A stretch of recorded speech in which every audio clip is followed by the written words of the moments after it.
Hi everyone, I'm Jennifer Whitacre, and I'm here to do the fourth video in a series of little video clips that I'm doing on attachment styles.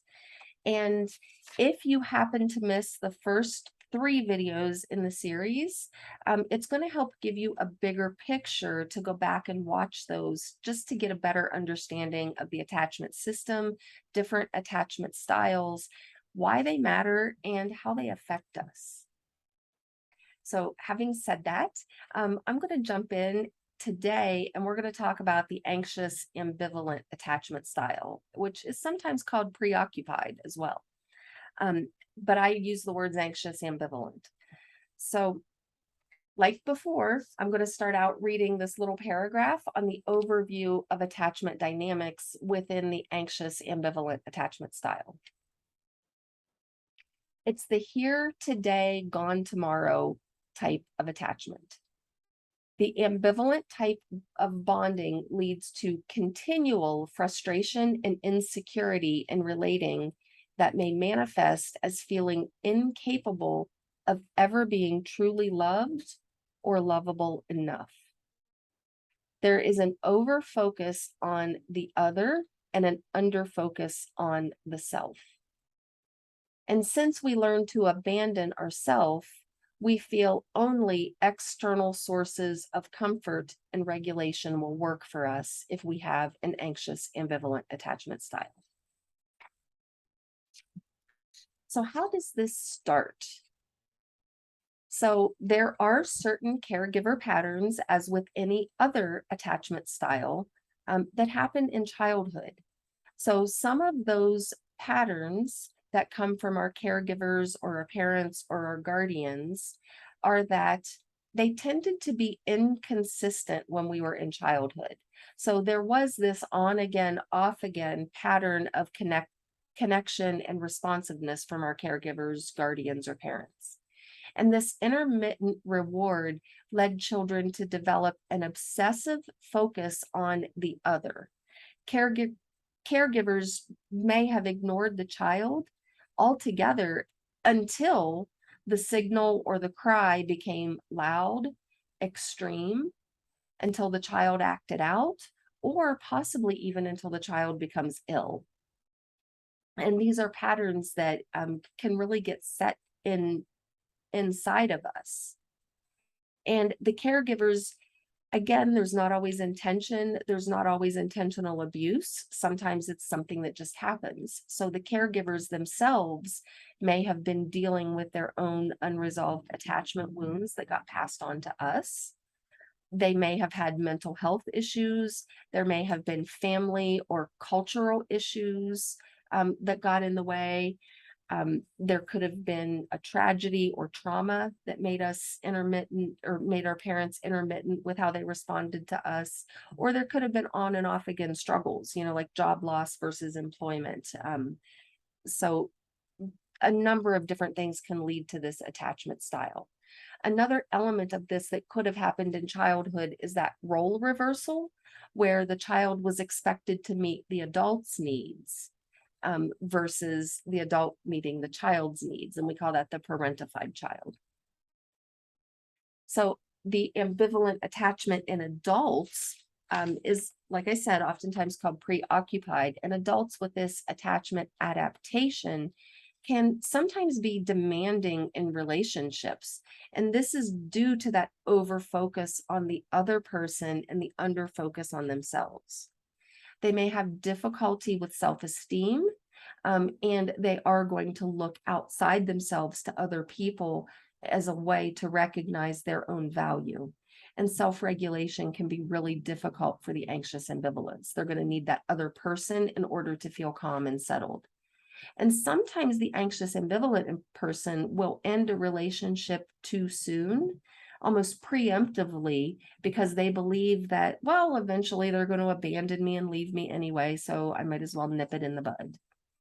On the flip side of that is they can cling to unhealthy relationships far too long out of fear of being alone. And that's because they learned in childhood that if they have this loud or extreme signal cry to keep them safe, that they can communicate to their partner through complaints or a focus on what's missing in their relationship. And they also might miss being able to recognize caring behaviors and attention that are coming at them. So they really need reassurance to build trust and to learn to receive the love that is there for them. So this inconsistency and unpredictability is really an important aspect that underlies this attachment adaptation. So love is there, love is not. So it's that on again, off again. When can I expect it to be there? And I want to mention a study that underlies this. There's a study that was done in the 1950s. Now, please put this in context because this was before a lot of animal rights organizations existed and when it was acceptable to do testing on animals in order to learn about behavior. So this was long before I was born. I'm just reporting, don't kill the messenger.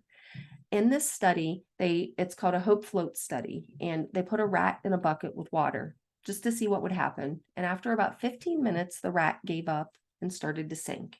And that's when they pulled the rat out of the water, dried it off, gave it some time to rest and a little bit of respite. And then they put the rat back in the bucket just to see what would happen. So the first time the rat gave up at about 15 minutes. And the second time they were astounded at what they discovered.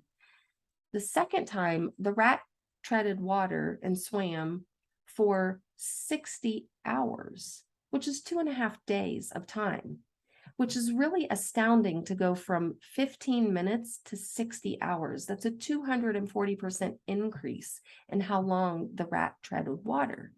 And that's because there was just enough, what the researchers believe, hope that was instilled into the rat from that inconsistency of, okay, let's rescue the rat once, that the rat held on to hope and stayed in that situation without giving up for far too long.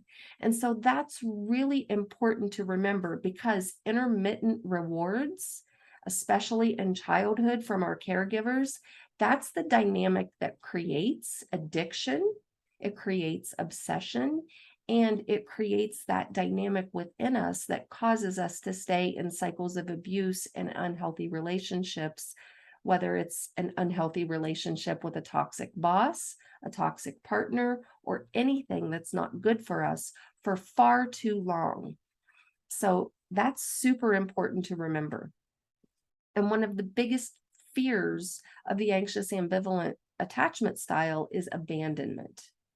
And the irony here is that once you cut off from yourself and you're focusing on another person, but you're under focusing on yourself, that by definition is abandonment of the self.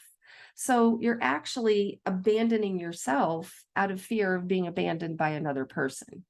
So it's a trap because you can't get yourself back from somebody else, not ever. It's not possible. So that's the trap of this attachment style. And another important element of this is anxious ambivalents often find it okay to want, to long for, to yearn for something, but they can't have, they can't receive, and they can't allow themselves to take in the love or the care or the appreciation that's coming at them. Even if it's present, they can't hold on to it.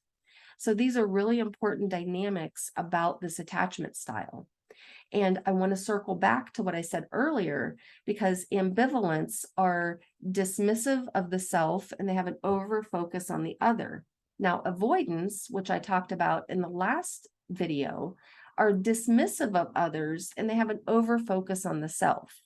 So when you have an anxious ambivalent that gets into a relationship with an avoidant, those are the types of relationships that I hear people casually just throwing around terms like narcissist and empath.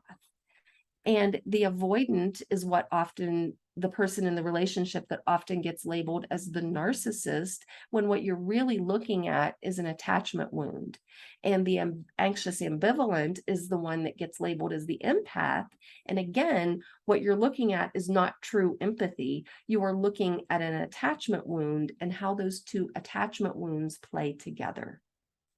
So that's really important because there is a lot of mislabeling around anxious ambivalence and attachments and narcissists and empaths. And that's something that really I believe we need to be a little more cognizant about how we throw around some of those labels, because we're not always seeing what we think we're seeing. And I think that's really important. Now, just to kind of finish off today, to heal this type of attachment wound, the anxious ambivalent attachment wound, like any other attachment wound, that rupture will be healed in relationship because the wound happened in relationship. And so with your therapist, you're going to focus on things like consistency, staying with yourself and not always focusing on the other, and learning to receive love when it's present. I hope you find this information valuable. If you have any questions or comments, feel free to email me and reach out. My email is info@jenniferwhitacre.com. And if you found this valuable, please pass it along and share it to somebody who might find some value out of this information. And stay tuned because there will be another video coming up next week as well. Have a great day, folks, and I look forward to seeing you next time.